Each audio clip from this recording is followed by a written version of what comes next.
ಎರೇಜ್ಡ್ ಇದೊಂದು suspense thriller anime. ನಿಮ್ಮಲ್ಲಿ ಕೆಲವರು ಎನಿಮೆನ ನೋಡಿರ್ಬೋದು ಅಥವಾ ಇನ್ನು ಕೆಲವರು ಎನಿಮೆ ಹೆಸರನ್ನ ಕೇಳಿರ್ಬೋದು. ಹಾಗೆ ಯಾರು ಈ ಎನಿಮೆನ ಹೊಸದಾಗಿ ನೋಡ್ತಾ ಇದ್ರೋ ಅವ್ರಿಗಂತೂ ಎನಿಮೆ ತುಂಬ ಇಷ್ಟ ಆಗುತ್ತಂತ ನಾನು ಅನ್ಕೋತೀನಿ. ಈ ಎನಿಮೆಯ ಮೇನ್ ಕ್ಯಾರೆಕ್ಟರ್ ಹೆಸರು ಸಟೋರೋ ಅಂತ. ಈ ಸಟೋರೋ ಹತ್ರ ಒಂದು ಪವರ್ ಇರುತ್ತೆ. ಅದೇನೆಂದ್ರೆ ಯಾವುದಾದ್ರೂ ಒಂದು ಅವಘಡ ಆಗೋ ಮುಂಚೆ ಅವನಿಗೆ ಗೊತ್ತಾಗ್ಬಿಡುತ್ತೆ. ಹಾಗೆ ಅವನು ಅಲ್ಲಿಂದ 5 ನಿಮಿಷ ಸಮಯದ ಹಿಂದೆ ಹೋಗ್ಬಿಡ್ತಾನೆ. ಯಾಕಂದ್ರೆ ಅದರಿಂದ ಆ ಅವಘಡನ ಸರಿಪಡಿಸಬೇಕು ಅಂತ. ಮುಂದೆ ಅವನ ಜೀವನದಲ್ಲಿ ಕೆಲವು ಘಟನೆಗಳಾಗಿ ಅವನು ತನ್ನ ಜೀವನದ ಬರೋಬ್ಬರಿ 18 ವರ್ಷಗಳ ಹಿಂದೆ ಹೋಗಿಬಿಡ್ತಾನೆ. ಅವನು ಆ 18 ವರ್ಷದ ಹಿಂದೆನೇ ಏಕೆ ಹೋದ, ಅಲ್ಲಿ ಅವನು ಸರಿಪಡಿಸಬೇಕಾದ ಘಟನೆ ಯಾವುದು ಅನ್ನೋದನ್ನು ನಾವು ಈ ಎನಿಮೆಯಲ್ಲಿ ನೋಡ್ತೀವಿ.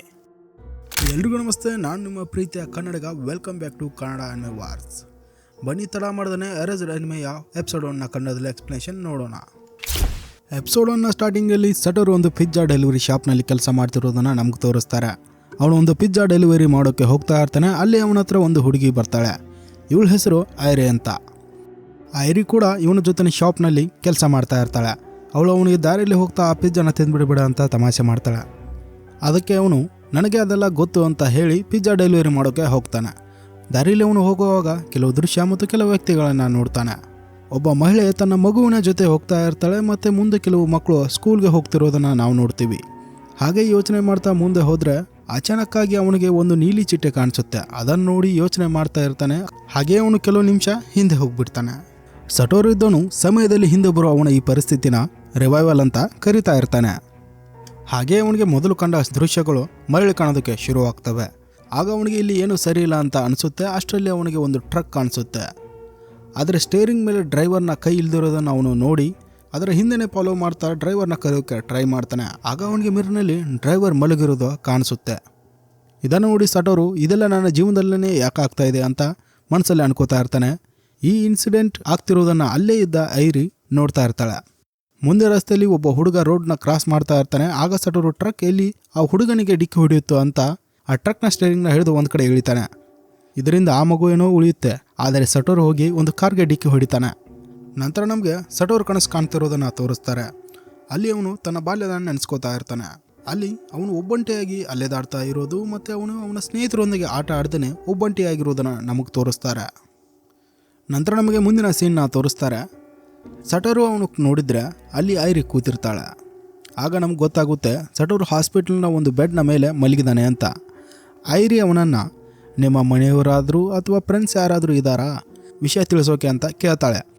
ಅದಕ್ಕೆ ಅವನು ಅದೇನು ಬೇಡ, ಅದರ ಅವಶ್ಯಕತೆ ಏನೂ ಇಲ್ಲ ಅಂತ ಹೇಳ್ತಾನೆ. ಅದಕ್ಕೆ ಐರಿ, ನೀನು ಈ ನಿನ್ನ ಕೆಟ್ಟ ಅಭ್ಯಾಸನ ಬದಲಾಯಿಸ್ಕೋಬೇಕು. ನಿನಗೆ ಇಷ್ಟೊಂದು ಆ್ಯಟಿಟ್ಯೂಡ್ ಯಾಕೆ, ನೀನು ಯಾರ ಹತ್ರನೂ ಏನು ಹಂಚ್ಕೊಳ್ಳೋದಿಲ್ಲ ಯಾಕೆ ಅಂತ ಕೇಳ್ತಾಳೆ. ನಂತರ ಸಟೋರು ಇದ್ದನು ಐರಿಗೆ ನೀನು ಪಿಜ್ಜಾ ಶಾಪಲ್ಲಿ ಯಾಕೆ ಕೆಲಸ ಮಾಡ್ತಾ ಇದೀಯಾ ಮತ್ತು ನಿನ್ನ ಗೋಲ್ ಏನು ಅಂತ ಕೇಳ್ತಾನೆ. ಅದಕ್ಕೆ ಐರಿ ಇದನ್ನು ಕೇಳಿಸ್ಕೊಂಡು ನಾನು ಇದುವರೆಗೂ ಈ ಪ್ರಶ್ನೆ ಯಾರೂ ಕೇಳಿರಲಿಲ್ಲ ಅಂತ ಹೇಳ್ತಾಳೆ. ಆದರೆ ಸಟೋರ್ನ ಈ ಪ್ರಶ್ನೆಗೆ ಅವಳು ಉತ್ತರ ಕೊಡೋದಿಲ್ಲ. ಹಾಗೆಯೇ ಮುಂದೆ ಸಾಗಿ ಐರಿ, ನೀನು ಹೇಗ ಮಗುನ ಪ್ರಾಣ ಉಳಿಸಿದೆ ಅಂತ ನಾನು ನೋಡಿದೆ, ಯಾಕಂದರೆ ನಾನು ಅಲ್ಲೇ ಇದ್ದೆ ಅಂತ ಹೇಳ್ತಾಳೆ. ಮುಂದುವರೆದು ನಾನು ಕೇಳ್ಪಟ್ಟೆ ಆ ಡ್ರೈವರ್ಗೆ ಹಾರ್ಟ್ ಅಟ್ಯಾಕ್ ಆಗಿ ಮೂರ್ಛೆ ಹೋಗಿದ್ದ ಅಂತ. ಹಾಗೆ ಆ ಟ್ರಕ್ ಹೋಗಿ ವೇರ್ ಹೌಸ್ಗೆ ಡಿಕ್ಕಿ ಹೊಡಿತು, ಹಾಗಾಗಿ ಹೆಚ್ಚಿಗೆ ಹಾನಿಯಾಗಿಲ್ಲ ಅಂತ ನಾನು ಕೇಳ್ಪಟ್ಟೆ ಅಂತ ಹೇಳ್ತಾಳೆ. ಹಾಗೆಯೇ ಈ ಸೀನ್ ಕೊನೆಯಾಗುತ್ತೆ. ನಂತರ ಸಟೋರು ಮನೆಗೆ ಹೋಗೋಕ್ಕಂತ ಒಂದು ಟ್ಯಾಕ್ಸಿಯಲ್ಲಿ ಕೂತ್ಕೋತಾನೆ. ಆಗ ಅವನು ತನ್ನ ಈ ರಿವೈವಲ್ ಪವರ್ನ ಬಗ್ಗೆ ಯೋಚನೆ ಮಾಡ್ತಾ ಇರ್ತಾನೆ. ಅದೇನೆಂದರೆ ನನಗೆ ಈ ಪವರ್ ಯಾಕಿದೆ ಮತ್ತು ನಾನು ಇದರಿಂದ ಯಾವ ಅನಾಹುತನ ತಡಿಬೇಕು ಅಂತ ಯೋಚಿಸ್ತಾ ಹಾಗೆ ಮನೆಗೆ ಬರ್ತಾನೆ. ಅಲ್ಲಿ ಮನೇಲಿ ಬಂದು ನೋಡಿದ್ರೆ ಅಲ್ಲಿ ಅವನ ತಾಯಿ ಬಂದಿರ್ತಾಳೆ ಮತ್ತು ಅವಳು ನಾನಿಲ್ಲಿ 2 ರಿಂದ 3 ದಿನ ಇರ್ತೀನಿ ಅಂತ ಹೇಳ್ತಾಳೆ. ಅದಕ್ಕೆ ಸಟೋರು ಇದ್ದನು ಯಾಕೆ ನೀವು ಇಲ್ಲಿಂದ ಹೋಗಿ ಅಂತ ತಮಾಷೆಯಾಗಿ ಹೇಳ್ತಾನೆ. ಅದಕ್ಕೆ ಅವನ ತಾಯಿ ನಾನು ನಿನಗೇನು ತೊಂದರೆ ಕೊಡೋದಿಲ್ಲ ಅಂತ ಹೇಳಿ ಇಲ್ಲೇ ಇರ್ತಾಳೆ. ಹಾಗೆ ರಾತ್ರಿ ಆಗುತ್ತೆ. ಸಟೋರ್ನ ತಾಯಿ TV ನೋಡ್ತಾ ಇರ್ತಾಳೆ. ಟಿವಿಲಿ ಕೆಲವು ಮಕ್ಕಳನ್ನ ಕಿಡ್ನಾಪ್ ಮಾಡಲಾಗಿದೆ ಅಂತ ನ್ಯೂಸ್ ಬರ್ತಾ ಇರುತ್ತೆ. ಆಗ ಅವನ ತಾಯಿ, ನೋಡ್ ಸಟೋರು, ನೀನು ಸಣ್ಣವನಾಗಿದ್ದಾಗ ಕೂಡ ನಿಮ್ಮ ಸ್ಕೂಲ್ನಿಂದ ಕೆಲವು ಮಕ್ಕಳನ್ನ ಹೀಗೇನೆ ಕಿಡ್ನಾಪ್ ಮಾಡಿದ್ರು ಅಂತ ಹೇಳ್ತಾಳೆ. ನಂತರ ಸಟೋರು ನಿದ್ದೆ ಮಾಡೋಕ್ಕೆ ಹೋಗ್ತಾನೆ. ಆಗ ಅವನಿಗೆ ತನ್ನ ಬಾಲ್ಯದಲ್ಲಿ ಇದೇ ರೀತಿಯಾದ ಘಟನೆಯಾಗಿದ್ದು ನೆನಪಾಗುತ್ತೆ. ನಮಗೆ ತೋರಿಸ್ತಾರೆ ಉಳಿದೆಲ್ಲ ಮಕ್ಕಳು ಆಟ ಆಡ್ತಿರುವಾಗ ಅವನು ಒಬ್ಬನೇ ಕೂತಿರ್ತಿದ್ದ ಅಂತ ಮತ್ತು ಅವನಿಗೆ ಯಾವುದೇ ಫ್ರೆಂಡ್ಸ್ ಕೂಡ ಇರಲಿಲ್ಲ ಅಂತ ನಮಗೆ ಗೊತ್ತಾಗುತ್ತೆ. ಆದರೆ UK ಅನ್ನೋ ಒಬ್ಬ ವ್ಯಕ್ತಿ ಅವನ ಜೊತೆ ಯಾವಾಗಲೂ ಆಟ ಆಡ್ತಿದ್ದ. ಹಾಗೆ ಅವನು ತುಂಬ ಒಳ್ಳೆಯವನು ಅಂತ. ಅವನು ಯಾವಾಗಲೂ ಒಂದು ಪ್ಲೇನ್ ತರ್ತಿದ್ದ. ಅದರ ಜೊತೆ ಸಟೋರು ಮತ್ತು ಅವರು ಕೂಡ ಇಬ್ಬರು ಕೂಡಿ ಆಟ ಆಡ್ತಾ ಇದ್ರು. ಹಾಗಾಗಿ ಸಟೋರ್ನ ಲೈಫ್ನಲ್ಲಿ ಅವನೊಬ್ಬನೇ ಒಬ್ಬ ಒಳ್ಳೆ ಫ್ರೆಂಡ್ ಆಗಿದ್ದ ಅಂತ. ಆದರೆ ಕೊನೆಗೆ ಅವನೇ ಆ ಸ್ಕೂಲ್ನಲ್ಲಿ ಆಗ್ತಿರೋ ಕಿಡ್ನಾಪ್ಗಳ ಕಿಡ್ನಾಪರ್ ಅಂತ ಗೊತ್ತಾಗುತ್ತೆ. ಇದನ್ನು ಸಟೋರು ಊಹೆ ಕೂಡ ಮಾಡಿರಲಿಲ್ಲ. ಈಗ ಪ್ರೆಸೆಂಟ್ನಲ್ಲಿ ಸಟೋರು ಮತ್ತು ಅವನ ತಾಯಿ ಶಾಪಿಂಗ್ಗೆ ಹೋಗಿರೋದನ್ನು ತೋರಿಸ್ತಾರೆ. ಅಲ್ಲಿ ಸಟೋರು ಒಂದು ಮಗು ತನ್ನ ಐಸ್ ಕ್ರೀಮ್ ಬಿದ್ದಿದ್ದಕ್ಕೆ ಅಳ್ತಿರೋದು ಹಾಗೆ ಕೆಲವು ಬಲೂನ್ಗಳು ಹಾರಾಡ್ತಾ ಇರೋದನ್ನು ನೋಡ್ತಾನೆ. ಇದನ್ನು ನೋಡಿ ಸಟೋರಿಗೆ ಇಲ್ಲಿ ಏನೂ ಸರಿ ಇಲ್ಲ ಅಂತ ಅನಿಸುತ್ತೆ. ಆಗ ನಮ್ಗೆ ತೋರಿಸ್ತಾರೆ ಈ ಎಲ್ಲ ಘಟನೆಗಳು ಮತ್ತೆ ರಿಪೀಟ್ ಆಗ್ತಿದ್ದಾವೆ ಅಂತ. ಅಂದರೆ ಅವನ ತಾಯಿ ಅವನ ಜೊತೆನೇ ಇದ್ದಾಳೆ, ಅದೇ ಮಗು ಐಸ್ ಕ್ರೀಮ್ ಬಿದ್ದಿದ್ದಕ್ಕೆ ಅಳ್ತಾ ಇದೆ, ಹಾಗೆ ಬಲೂನ್ಗಳು ಹಾರಾಡ್ತಾ ಇವೆ ಅಂತ. ಇದನ್ನೆಲ್ಲ ನೋಡಿ ಸಟೋರು ಅವನ ತಾಯಿಗೆ ಇಲ್ಲಿ ಏನೂ ಸರಿ ಇಲ್ಲ ಅಂತ ಹೇಳ್ತಾನೆ. ಆಗ ಅವನ ತಾಯಿ ಒಬ್ಬ ವ್ಯಕ್ತಿ ಒಬ್ಳು ಹುಡುಗಿನ ಕರ್ಕೊಂಡು ತನ್ನ ಕಾರ್ನ ಕಡೆಗೆ ಹೋಗ್ತಾ ಇರೋದನ್ನು ನೋಡ್ತಾಳೆ. ಹಾಗೇನೆ ಅವನು ಸಟೋರ್ನ ತಾಯಿ ತನ್ನ ಕಡೆ ನೋಡ್ತಾ ಇರೋದನ್ನ ನೋಡಿ ಆ ಹುಡುಗಿನ ಅಲ್ಲೇ ಬಿಟ್ಟು ಕಾರ್ನ ಹತ್ತಿ ಹೋಗ್ತಾ ಇರ್ತಾನೆ. ಅಷ್ಟರಲ್ಲಿ ಅವನ ತಾಯಿ ಒಂದು ಫೋಟೋನ ತೆಗಿತಾಳೆ ಮತ್ತು ಸಟೋರ್ಗೆ ಮನೆಗೆ ಹೋಗೋಣ ಅಂತ ಹೇಳ್ತಾಳೆ. ಆಗ ಅಲ್ಲಿಗೆ ಐರಿ ಬಂದು ಇವರನ್ನ ಮಾತಾಡಿಸ್ತಾಳೆ. ಆಗ ಸಟೋರ್ನ ತಾಯಿ ಐರಿನ ಡಿನ್ನರ್ಗೆ ಕರೀತಾಳೆ. ಅದಕ್ಕೆ ಐರಿ ಕೂಡ ಹ್ಞೂ ಅಂತ ಹೇಳಿ ಅವ್ರ ಜೊತೆನೆ ಹೋಗ್ತಾಳೆ. ಇದು ಸಟೋರ್ಗೆ ಇಷ್ಟ ಇಲ್ಲ ಅಂತ ನಮಗೆ ಗೊತ್ತಾಗುತ್ತೆ. ಇದನ್ನೆಲ್ಲ ಅಲ್ಲೇ ದೂರದಲ್ಲಿದ್ದ ಅದೇ ಕಾರ್ನ ವ್ಯಕ್ತಿ ನೋಡ್ತಿರೋದನ್ನ ನಮಗೆ ತೋರಿಸ್ತಾರೆ. ನಂತರ ಸಟೋರ್ನ ತಾಯಿ ಅವ್ರಿಗೆ ಕರಿ ಮಾಡಿ ಊಟ ಬಡಿಸ್ತಾಳೆ. ಇದು ಐರಿಗೆ ತುಂಬ ಇಷ್ಟ ಆಗುತ್ತೆ ಮತ್ತು ಊಟ ಮಾಡಿ ಅವ್ರಿಗೆ ಧನ್ಯವಾದನ ಹೇಳಿ ಅಲ್ಲಿಂದ ಹೋಗೋಕ್ಕೆ ಸಿದ್ಧವಾಗ್ತಾಳೆ. ಆಗ ಸಟೋರ್ನ ತಾಯಿ ಸಟೋರ್ಗೆ ಅವಳನ್ನು ಮನೆಗೆ ಬಿಡೋಕೆ ಹೇಳ್ತಾಳೆ. ಹಾಗಾಗಿ ಸಟೋರು ಐರಿನ ಮನೆಗೆ ಬಿಟ್ಟು ಬರ್ತಾನೆ. ನಂತರ ಸಟೋರು ಮನೆಗೆ ಬಂದು ಮೊಮ್ ನೀವು ಹೀಗೆ ಯಾಕೆ ಮಾಡಿದ್ರಿ, ಅವಳು ಒಬ್ಬಳೇ ಹೋಗ್ತಿದ್ದವಳಲ್ವಾ, ನೀವು ಯಾಕೆ ನನ್ನ ಜೊತೆನೆ ಕಳಿಸಿದ್ರಿ ಅಂತ ಕೇಳ್ತಾನೆ. ಅದಕ್ಕೆ ಅವನ ತಾಯಿ ಅದನ್ನು ಬಿಡು, ನಾವಿವತ್ತು ಆ ಕಾರ್ನಲ್ಲಿ ಹೋಗ್ತಿದ್ದ ವ್ಯಕ್ತಿನ ನೋಡಿದ್ವಲ್ವಾ, ಅವನು ಬಹುಶಃ ಒಬ್ಬ ಹುಡುಗಿನ ಕಿಡ್ನ್ಯಾಪ್ ಮಾಡೋಕೆ ಪ್ರಯತ್ನಿಸ್ತಾ ಇದ್ದ ಅನಿಸುತ್ತೆ. ಆದರೆ ಅವನು ನನ್ನ ನೋಡಿ ಆ ಹುಡುಗಿನ ಅಲ್ಲೇ ಬಿಟ್ಟು ಹೋದ ಅಂತ ಹೇಳ್ತಾಳೆ. ಈ ಸೀನ್ ಇಲ್ಲೇ ಮುಗಿತೆ. ನಂತರ ನಮಗೆ ಮಾರನೇ ದಿನ ಅವರು ಒಂದು ಸ್ಟೋರ್ಗೆ ಹೋಗಿರೋದನ್ನು ತೋರಿಸ್ತಾರೆ. ಅಲ್ಲಿ ಸಟೋರು ಮರ್ಡರ್ಗಳ ಇನ್ಫಾರ್ಮೇಷನ್ ಇರೋ ಒಂದು ಬುಕ್ನ ನೋಡ್ತಾ ಇರ್ತಾನೆ. ಅಲ್ಲಿ ಅವನಿಗೆ ಹಿನಾಜುಕಿ ಕಾಯೋ ಅನ್ನೋ ಹೆಸರು ಕಾಣಿಸುತ್ತೆ. ಇವಳು ಸಟೋರ್ನ ಕ್ಲಾಸ್ಮೇಟ್ ಆಗಿರ್ತಾಳೆ.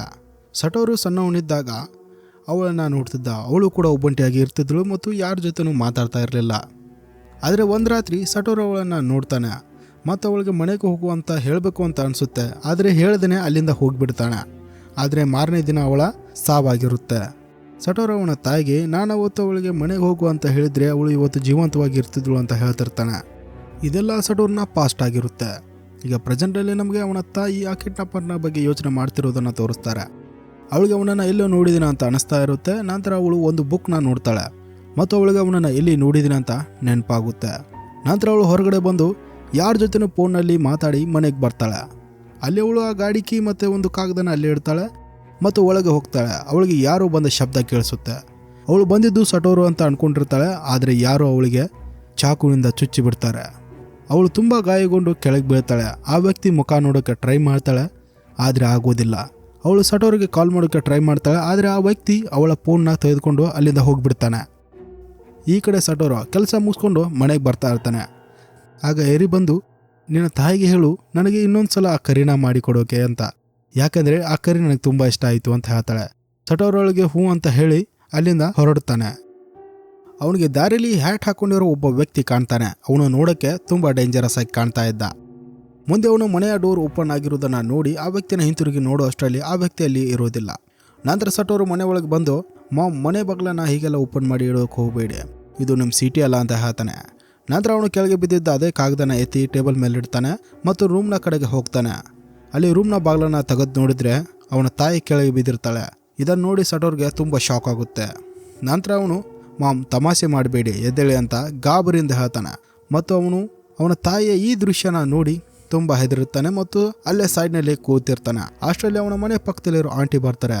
ಆ ಆಂಟಿ ಈ ದೃಶ್ಯನ ನೋಡಿ ತುಂಬ ಜೋರಾಗಿ ಕಿರ್ಚಾಡ್ತಾರೆ ಮತ್ತು ಅವರು ಭಯಪಟ್ಟು ಪೊಲೀಸರಿಗೆ ಕಾಲ್ ಮಾಡ್ತಾರೆ. ಸಟೋರು ಅವಳನ್ನು ತಡೆಯೋ ಪ್ರಯತ್ನ ಮಾಡ್ತಾನೆ, ಆದರೆ ಅವಳು ನಿಲ್ಲೋದಿಲ್ಲ. ಆಗ ಸಟೋರು ಮನೆ ಮುಂದೆ ವೇಗವಾಗಿ ಪೊಲೀಸರು ಬರ್ತಾರೆ. ಪೊಲೀಸ್ ಸಟೋರ್ನ ಹಿಡಿಯೋಕ್ಕೆ ಪ್ರಯತ್ನ ಮಾಡ್ತಾರೆ. ಆಗ ಸಟೋರು ಇಲ್ಲಿ ಏನು ನಡೀತಾ ಇದೆ ಅಂತ ನನಗೆ ಗೊತ್ತಿಲ್ಲ ಅಂತ ಹೇಳ್ತಾನೆ. ಆದರೆ ಪೊಲೀಸ್ ಇದ್ದರು ಇವನ ಮಾತನ್ನ ಕೇಳೋಕೆ ತಯಾರಿರೋದಿಲ್ಲ. ಅವರು ಅವನನ್ನು ಹಿಡಿಯೋಕ್ಕೆ ಪ್ರಯತ್ನ ಮಾಡ್ತಾರೆ. ಸಟೋರು ಅವನ ಮನೆ ಹಿಂದಿನಿಂದ ಓಡೋಕೆ ಟ್ರೈ ಮಾಡ್ತಾನೆ. ಹಾಗೆ ನಾನು ಏನೂ ಮಾಡಿಲ್ಲ ಮತ್ತು ನನಗೆ ಇಲ್ಲಿ ಏನು ನಡೀತಾ ಇದೆ ಅಂತ ಗೊತ್ತಿಲ್ಲ ಅಂತ ಹೇಳ್ತಾನೆ. ನಮಗೆ ಈ ಸೀನ್ ಇಲ್ಲೇ ಎಂಡ್ ಆಗಿ ನಮಗೆ ನಂತರ ಸೀನ್ನ ತೋರಿಸ್ತಾರೆ. ನಮಗೆ ಒಂದು ಜಾಗನ ತೋರಿಸ್ತಾರೆ. ಅಲ್ಲಿ ಸಟೋರು ಒಬ್ಬನೇ ನಿಂತು ಮಾತಾಡ್ತಾ ಇರ್ತಾನೆ. ನನಗೆ ಈ ಜಾಗ ಗೊತ್ತು, ನಾನು ಈ ಜಾಗದಲ್ಲಿ ಯಾಕಿದ್ದೀನಿ ಅಂತ. ಆವಾಗಲೇ ಅವನ ಮುಂದೆ ಒಬ್ಬ ಹುಡುಗ ಓಡ್ತಾ ಸಟೋರು ಬೇಗ ಬಾ ನಾವು ಲೇಟ್ ಮಾಡ್ತಾ ಇದ್ದೀವಿ ಅಂತಾನೆ. ಆಗ ನಮಗೆ ತೋರಿಸ್ತಾರೆ ಸಟೋರು ಒಬ್ಬ ಸಣ್ಣ ಹುಡುಗನಾಗಿದ್ದಾನೆ ಅಂತ. ಸಟೋರಿಗೆ ಅವನ ಲೈಫ್ನಲ್ಲಿ 5 ನಿಮಿಷ ಅಷ್ಟೇ ಅಲ್ಲ, ಬರೋಬ್ಬರಿ 18 ವರ್ಷಗಳ ಹಿಂದೆ ಬಂದಿದ್ದಾನೆ. ಇದೆಲ್ಲ ಅವನಿಗೆ ಮೊದಲ ಬಾರಿ ಆಗ್ತಾ ಇದೆ. 18 ವರ್ಷದ ಹಿಂದೆ ಬಂದು ಅವನು ಯಾವ ತಪ್ಪನ್ನು ಸರಿಪಡಿಸ್ಕೋಬೇಕು ಮತ್ತು 18 ವರ್ಷದ ಅವನ ತಪ್ಪುಗಳನ್ನು ಹೇಗೆ ಸರಿಪಡಿಸ್ತಾನೆ ಅನ್ನೋದನ್ನ ತಿಳ್ಕೊಳ್ಳೋದಕ್ಕೆ ನಮ್ಮ ಚಾನೆಲ್ ಆದ ಕನ್ನಡ ಅನಿಮೆ ವರ್ಸ್ನ ಸಬ್ಸ್ಕ್ರೈಬ್ ಮಾಡಿ ಮತ್ತು ಈ ಸೀರೀಸ್ನ ನೋಡ್ತಾ ಇರಿ. ಮತ್ತೆ ಮುಂದಿನ ವಿಡಿಯೋದಲ್ಲಿ ಮತ್ತೆ ಸಿಗೋಣ ಅಂತ ಹೇಳ್ತಾ ಈ ವಿಡಿಯೋನ ಇಲ್ಲೇ ಮುಗಿಸ್ತೀನಿ. ಹಾಗೆ ಈ ವಿಡಿಯೋ ಇಷ್ಟ ಆದರೆ ಲೈಕ್, ಶೇರ್, ಕಮೆಂಟ್ ಮಾಡಿ ಮತ್ತು ಚಾನಲ್ನ ಸಬ್ಸ್ಕ್ರೈಬ್ ಮಾಡಿ. ಓಕೆ ಬಾಯ್ ಸ್ನೇಹಿತರೆ, ಮತ್ತೆ ಸಿಗೋಣ.